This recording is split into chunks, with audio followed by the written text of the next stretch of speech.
लाभ और हानि का निश्चय ये सही होना चाहिए। लाभ किस में है, हानि किस में है, और लाभ का स्वरूप क्या है, हानि का स्वरूप क्या है, ये समझना चाहिए।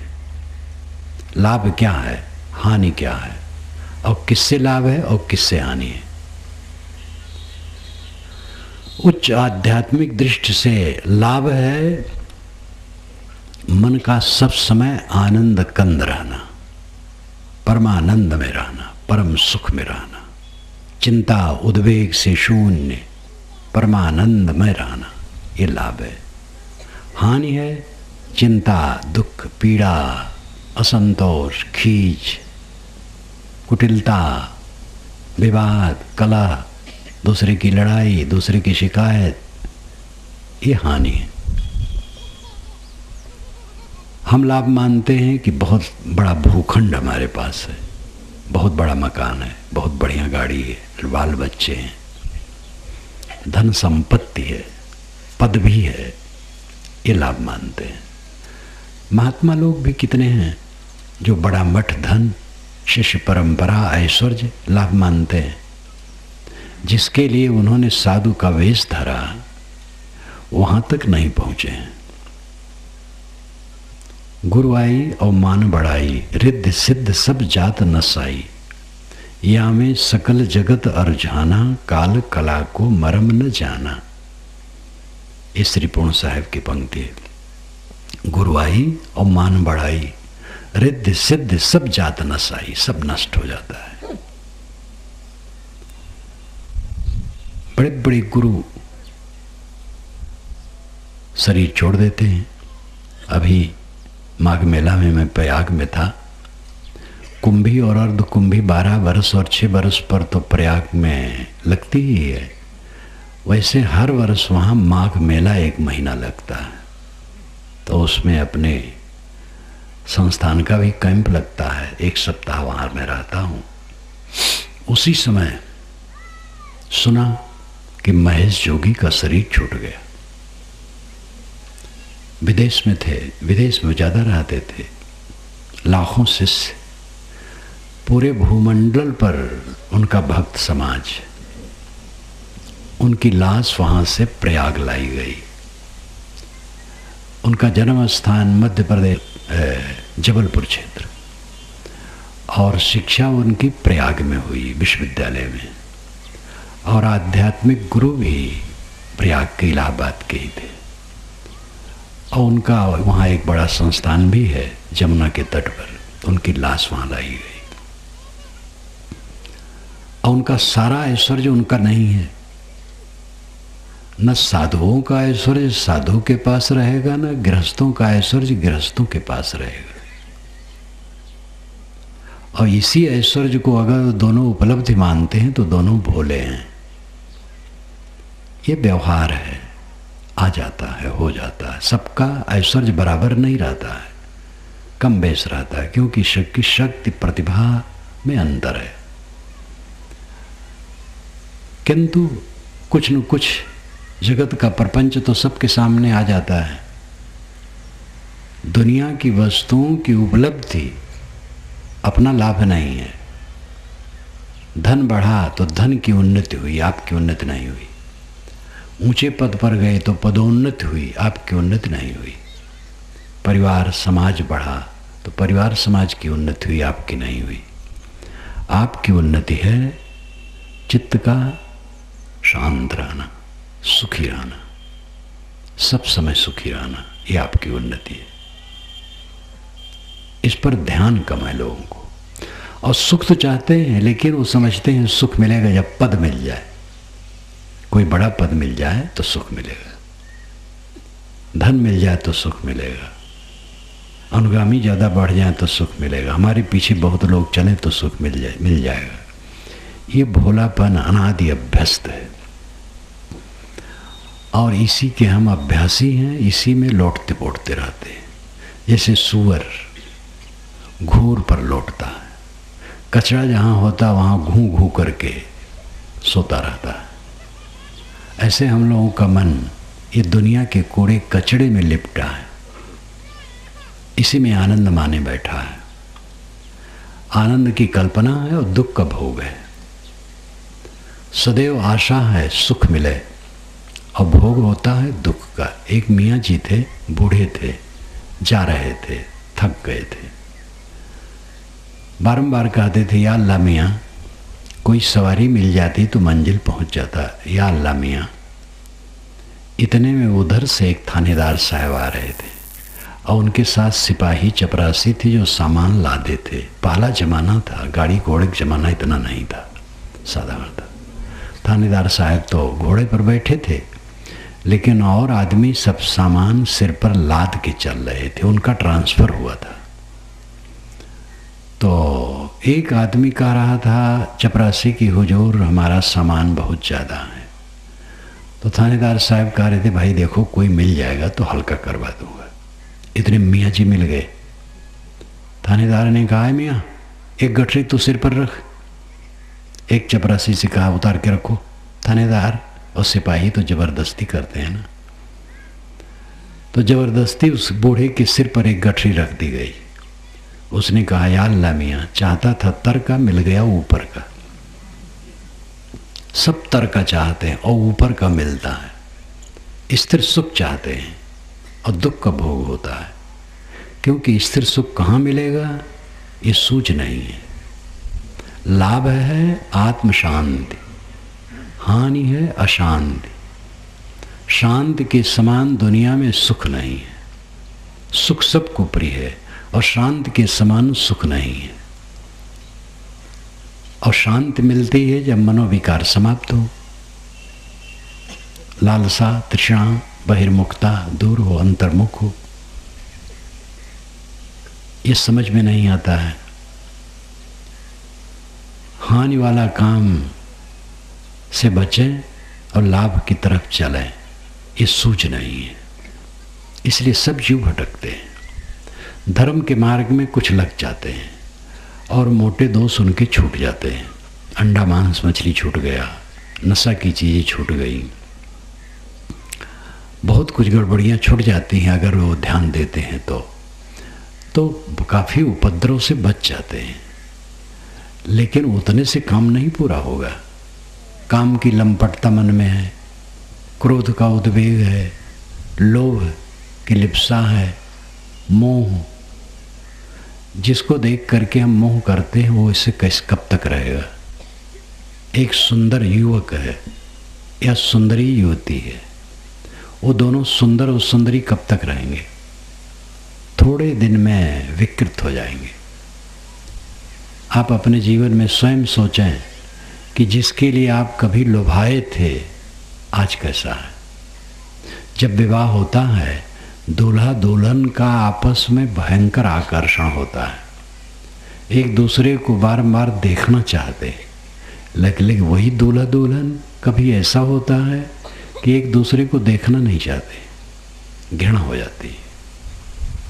तो ये दुनिया की चीज़ें तो बदलने वाली हैं, लेकिन विवेक नहीं है तो मोह, लोभ, क्रोध, काम, ये सारे मनोविकार अभ्यस्त हैं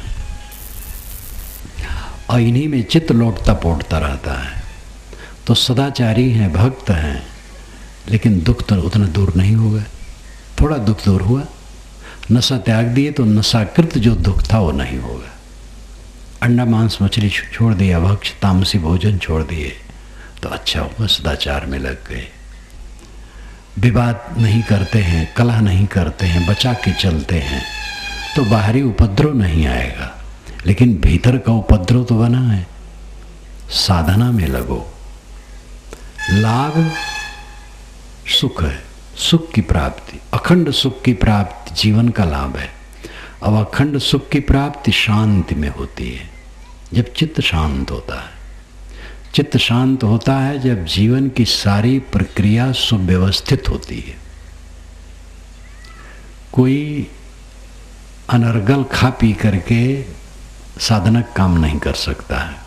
अंडा मांस मछली और नशा त्याग दिए, भोजन करते हैं, लेकिन भोजन में अधिक रजोगुणी, अधिक तलख, अधिक मिर्च मसाले, अधिक गरिष्ठ, बराबर खाने की चेष्टा, तो शरीर ही ठीक नहीं रहेगा, मन क्या ठीक होगा। सात्विक भोजन करो, सादा भोजन। अन्न पानी योग, अन्न पानी में पकाओ, वो भोजन हितकारी है। रोटी पानी में पकती है, पानी आटा में डाल के सान के सेक लिया जाता है तो पानी ही से पका। आग में तो पकाने हैं। भात पानी में पकता है, दाल पानी में पकती है, सब्जी भी पानी में पकती है। कुछ सब्जियों में पानी इतना होता है कि पानी नहीं डालना पड़ता है। तो इस प्रकार पानी से पका हुआ भोजन सुपाच्य होता है। ज़्यादा तेल, ज़्यादा घी, ज़्यादा मसाले डालोगे तो नुकसान करेगा, शरीर नुकसान करेगा, मन का तो करेगा ही। खान पान में संयम रखो, लगने पर खाओ, और ऐसा खाओ कि समय से कड़ी भूख लगे। सुबह जलपान ऐसा करो कि दोपहर को कड़ी भूख लगे, और दोपहर को ऐसा खाओ कि शाम को भी कड़ी भूख लगे। कड़ी भूख लगने पर खाओ, और खाते समय कुछ कम खाओ, 2-4 ग्रास कम खाओ, ज्यादा नहीं, 2-4 ग्रास। जो 2-4 ग्रास कम क्या ऊपर लोग खा लेते हैं, और कितने लोग तो ऐसा खा लेते हैं कि खा करके कूदते हैं, लेट नहीं पाते, बैठ नहीं पाते। लेट जब नहीं पाते तो बैठ कैसे पाए। तो ऐसे लोग क्या शरीर से सुखी नहीं रहेंगे, साधना क्या करेंगे। सदैव कप खाओ, शुद्ध सुपाच्य और सात्विक और संतुलित भोजन करो। जो विवाद करेगा साधना नहीं कर सकता। तनिक तनिक बात को लेकर विवाद, बड़ी बात को लेकर के भी साधक विवाद नहीं करता है, समझौता करता है। विवाद कहीं बाहर नहीं होता, अपने में होता है। जहां आपका घनिष्ठ संबंध है, विवाद का स्तर वही है। जहां हल्का संबंध है वहां हल्का है, जहां संबंध ही नहीं विवाद कुछ नहीं। विवाद समझदारी नहीं है, विमत ठीक है। विमत होता है, विमत भिन्न मत। एक किसान है, पुत्र से कहता है कि कल पूरब वाला खेत जो धान है काटा जाए। लड़का कहता नहीं पिताजी, उत्तर वाला काट लिया। ते विमत हुआ, भिन्न मत हुआ। लेकिन इसको लेकर के लड़ जाना ये मूर्खता है। विचार कर लो और दोनों समझ लो, और समझ करके एक खेत काटो। अब पिता पूरब गया और पुत्र उत्तर गया तो ऐसा घर कहीं चलेगा। कहते हैं कि एक पक्षी फंसाने वाला जाल डाला, 2 पक्षी उसमें फंस गए। लेकिन पक्षी बलवान थे, लेकिन उड़ गए, जाल को भी लेके उड़ गए।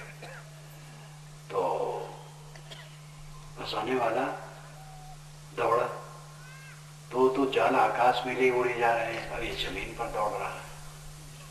तो किसी ने कहा कि तुम कैसे पागल हो, वो पक्षी आकाश में उड़े जा रहे हैं, आप जमीन में दौड़ रहे हो, उनको पाओगे? तो उसने कहा कि ये जब तक दोनों एक मत से हैं तब तक जाल को लेके उड़ रहे हैं। जब इनमें विमत होगा और फिर विवाद होगा तब ये खींचतान करेंगे, तब जमीन पर आ जाएंगे। इसलिए आशा से मैं तब चल रहा हूं, दौड़ रहा हूं। तो उसने कहा भाई अच्छा, तो मनोवैज्ञानिक भी हो। दौड़ते दौड़ते ऐसा हुआ, एक पक्षी ने कहा कि इस पेड़ पर बैठना है, दूसरे ने कहा नहीं उस पेड़ पर बैठना है। कहे मैं तुम्हारी बात नहीं मान सकता, कहे मैं तुम्हारी बात नहीं मान सकता। दोनों खींचे तो बल घट गया और जाल आके नीचे आ गया। ये बात समझाने का तरीका। पक्षी मनुष्य की भाषा नहीं बोलते। कहानियों में आप पढ़ते होंगे, मनुष्य तो बोलता है, जानवर बोलते हैं। असंभव बातें कितनी कहानियों में रहती है, तो घटना नहीं रहती है, बातों को समझाने का तरीका रहता है। विमत होना बुरा नहीं, लेकिन विमत को समता में समझ लो। साहब ने इसके लिए सूत्र दिया है, अपनी कहे मेरी सुने, सुन मिल एक हो। हमारे देखत जग जात है, ऐसा मिला न कोई। अपनी बात कहे और मेरी बात सुने, और सुन करके मिल करके एक हो जाए। देखो कितनी बढ़िया बात है। केवल आधी साखी याद कर लें और इसका प्रयोग करें तो घर में शांति आ जाएगी। अपनी कहे मेरी सुने, देवरान जेठान अपनी बात कहें और दूसरे की बात सुने, और सुन करके मिल करके एक हो जाए। सास बहू, ननद भावज, पिता पुत्र, भाई भाई, गुरु शिष्य, गुरु भाई, सब जगह की बात है। ये उपदेश केवल गृहस्थों के लिए नहीं है, मनुष्य मात्र के लिए है। गृहस्थ विरक्त दो श्रेणियां हैं, दोनों कल्याणार्थी हैं। कुछ लोग ज्यादा हिम्मत किए, घर गृहस्थी छोड़ दिए, आगे बढ़ गए। बाकी सब इतनी हिम्मत तो नहीं कर सकते, लेकिन सुख सब चाहते हैं, लक्ष्य सबका एक है। तो गृहस्थ और भक्त और विरक्त, ये दोनों एक ही पथ के पथिक हैं। जैसे हमारे सामने सड़क किया है, धमतरी से गुंडरदेही होते हुए ध्रुव जा रही है। सड़क का लेवल एक है, कुछ लोग आगे चलते हैं, कुछ लोग पीछे चलते हैं।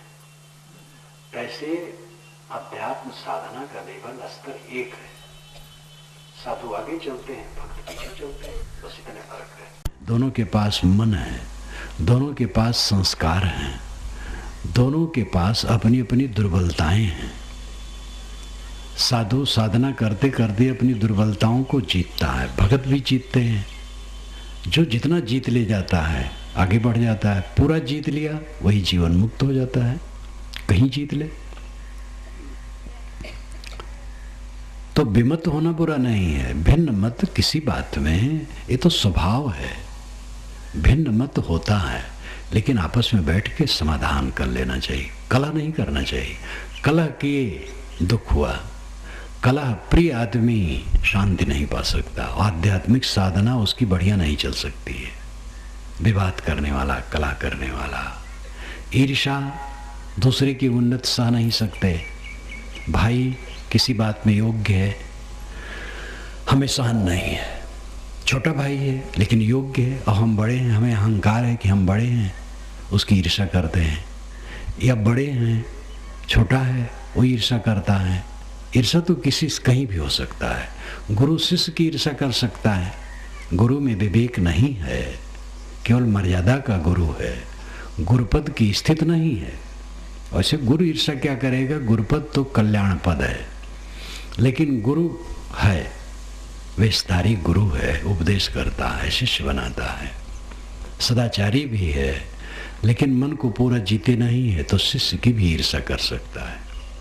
शिष्य तो बाल हृदय होकर के गुरु की शरण में रहना चाहिए, उसको ईर्ष्यक बातें नहीं। लेकिन अविवेकी है शिष्य, तो गुरु की ईर्ष्या कर सकता है। कहीं भी हो सकता है। सच्ची समझ संशय रहित पारख निजे दुर्गुण रहे।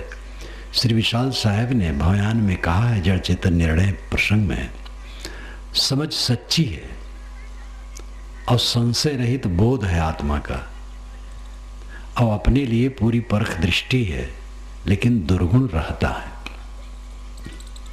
क्योंकि समझ तो हो जाती है थोड़ा अभ्यास से, और दुर्गुण अनादि अभ्यस्त हैं, उनको काटते काटते वे कटते हैं, एक लागे नहीं कटते हैं।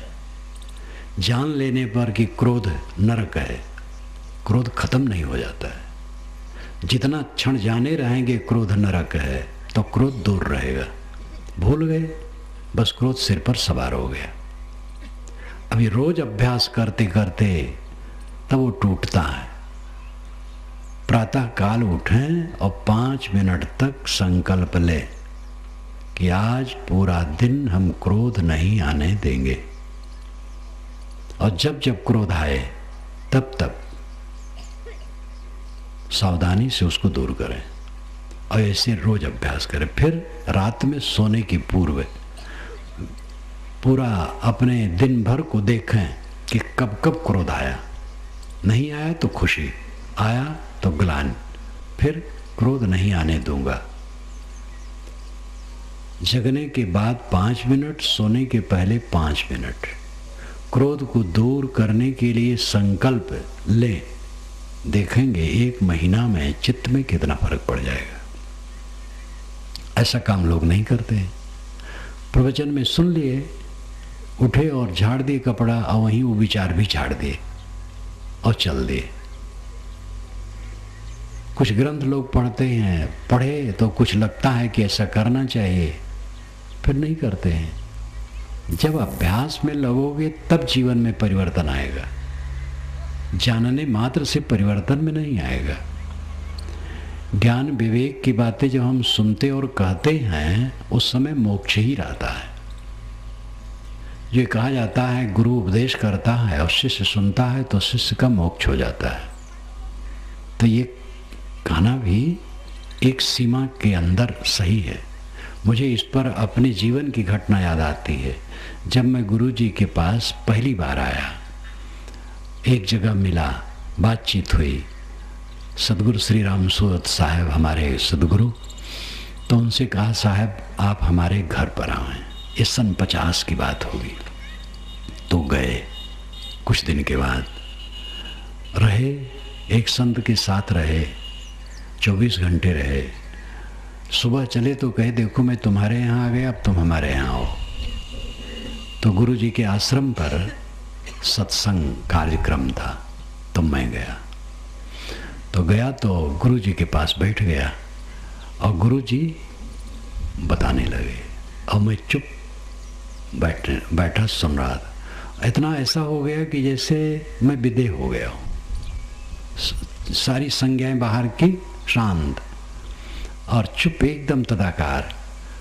तब साहब मुस्कुराए, कहे देखो ये विचार तुम कितने जोर से ग्रहण कर रहे हो, तुम्हारे आगे पीछे क्या हो रहा कुछ तुम्हें ख्याल नहीं, तद्गत हुए। ये एक सही लक्षण है। ये बात मुझे याद आती है। तो उस समय गुरु उपदेश कर रहे थे और मैं मुक्त हो गया था। सारी संज्ञाएं बाहर की भूल गई थी और साहब की बात में ही तन्मय था। उस समय मुक्त हो गया। लेकिन जब वहां से उठा तो मन के विकार फिर खड़े हो गए। तो उनको काटने के लिए साधना करना पड़ा और करना पड़ता है। एक उदाहरण दिया, मैं बोल रहा हूँ, आप लोग सुन रहे हैं। जिनका मन पूरा तद्गत है सुनने में, तो वे मुक्त ही हो जाते हैं तत्काल, सारे विकारों से रहित, शांत।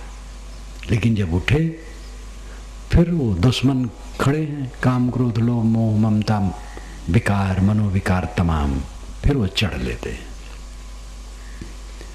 इसलिए गुरु उपदेश करता है और शिष्य सुनता है तो शिष्य का तत्काल मोक्ष हो जाता है।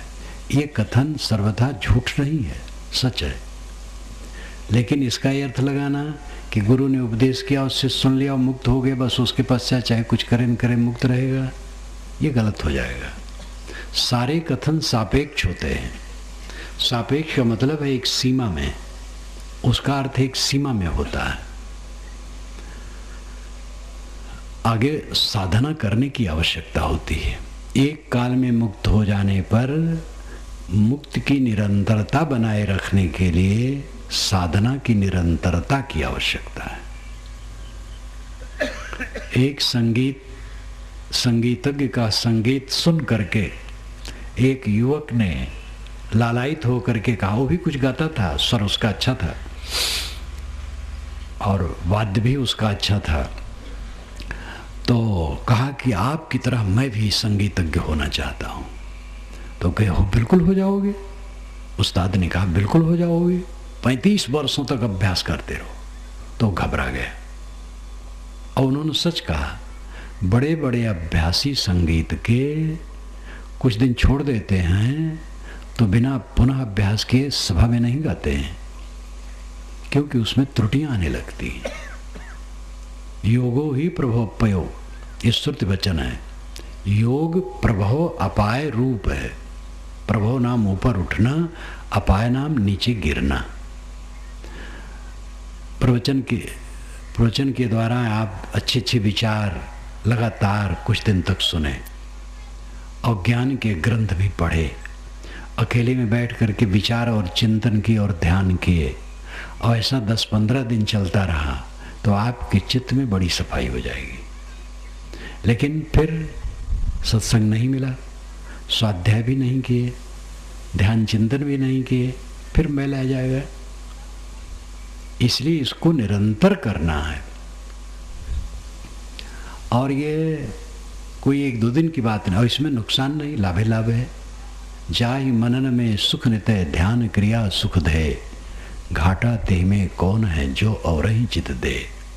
साधना की बात को सुनने में, मनन करने में और उसकी साधना करने में निरंतर सुख ही है। उसको छोड़ करके और जगह क्यों भागो। गृहस्थी का काम सब जहाँ जो है करें। साधु को अपना व्यवहारिक काम करना पड़ता है, खेती का काम है, व्यापार का काम है, नौकरी का काम है, और भी धंधे हैं, वो करो। लेकिन जीवन के खास काम को मत भूलो। लोग खास काम भूल जाते हैं। आप कमाते क्यों हैं? खाने के लिए। खाते क्यों हैं? जीने के लिए। जीते क्यों हैं? इसका पता नहीं। ये क्या जीवन है? कमाओ खाने के लिए, खाओ जीने के लिए, और जियो आत्मोद्धार के लिए। आत्मोद्धार का काम जो खास है वो बच रहता है। तो हमारा सब काम केवल बेगारी भरना है। विवेक करके देखा जाए, जो साधना का काम नहीं करता है वो टट्टी पेशाब बनाने कारखाना चला रहा है। खा रहा है, पी रहा है और टट्टी पेशाब निकाल रहा है, यही रात दिन कर रहा है। टट्टी पेशाब बनाने कारखाना चला रहा और कुछ नहीं कर रहा है। अगर वो साधना कर रहा है तो उसका जीवन सार्थक है। जो किसान खेत, बीज, मौसम, ऋतु इत्यादि की परख नहीं रखेगा और समय से तत्पर हो करके काम नहीं करेगा, जो कांटा, खूंटी, ठंडी, गर्मी, वर्षा को डरेगा, गोबर मिट्टी को डरेगा, वो किसान हो सकता है? किसान तो गोबर मिट्टी में कूद पड़ता है। ठंडी हो, गर्मी हो, वर्षा हो, जम करके काम करता है। बहुत मेहनत के बाद तब धान होता है, ऐसे नहीं होता है। और जो एक युवक था वो काम नहीं करे और ज़्यादा पहुँ नहीं करे तो ससुराल गया, और आषाढ़ का समय आ गया था, धान बोना शुरू हो गया था, और 1 सप्ताह हो गया ससुराल से चला नहीं, चलने के नामे नहीं लिए। ससुराल में आओ भगत ज़्यादा होते हैं। अब सास को बड़ी चिंता हुई। ससुर तो जरा ठंड स्वभाव के थे, लेकिन सास बहुत समझदार थी। उसको बड़ी चिंता हुई कि यहाँ बैठे हैं ये, घर का क्या होगा। तो भात परोस रही थी तो दामाद ने कहा, माता जी और भात। तो कहा, लो बेटा यही भाते भात। तो उसको चोट लगी दामाद को। यही भाते भात, यानी भात दे रही हूँ, खा लो। आषाढ़ की बुआई में तो घर जा नहीं रहे हो, आगे तो भात मिलेगा नहीं। तो जो तत्पर नहीं होगा काम में, उसकी उन्नति हो सकती है। जिस काम में लगो उसके संबंध में ज्ञान होना चाहिए, और ज्ञान के साथ कर्म होना चाहिए, और उसके साथ उपासना भी होनी चाहिए। कर्म, उपासना, ज्ञान कल्याण के लिए तीनों उपयोगी हैं। कर्म, उपासना, ज्ञान वाले भी एक दूसरे से लड़ते हैं। कर्मकांडी ज्ञानी को गाली देते हैं, ज्ञानी कर्मकांडी को, भक्त दोनों को, और दोनों भक्त को। लेकिन ये बेसमझी की बात है। एक साधारण काम भी करने के लिए तीनों की जरूरत है। रोटी पकाना है तो रोटी पकाने का ज्ञान होना चाहिए। कितना आटा में पानी डालें, कैसे गूंदें, कैसे बेलें, कैसे सेकें, ये ज्ञान होना चाहिए। और ज्ञान के साथ कर्म होना चाहिए, ये सब काम किया जाए। और उसके साथ भक्ति होनी चाहिए, उपासना, श्रद्धा होनी चाहिए भोजन बनाने में। जब ऐसा लगे कि मैं भोजन बना रहा हूँ भगवान को भोग लगाने के लिए, ये सब भगवान है, भगवती है। आप भगवान भगवती उनको मानते हैं जो न बोले, न डोले, न खाए, न पिए। और जो बोलते डोलते हैं, खाते पीते, उनको भगवान भगवती नहीं मानते हैं। इसीलिए जीवन में विकास नहीं होता है। ये सब भगवान भगवती हैं। माताएं भोजन बनाएं तो समझें कि हम भगवान भगवती को भोजन खिलाने के लिए बना रहे हैं। तो ये उपासना, श्रद्धा, कर्म, ज्ञान, उपासना तीनों कल्याण के मार्ग में नहीं, व्यवहार में भी जरूरी है। हर जगह तत्संबंधी ज्ञान रखो, परिश्रमी बनो, तब उन्नति होगी।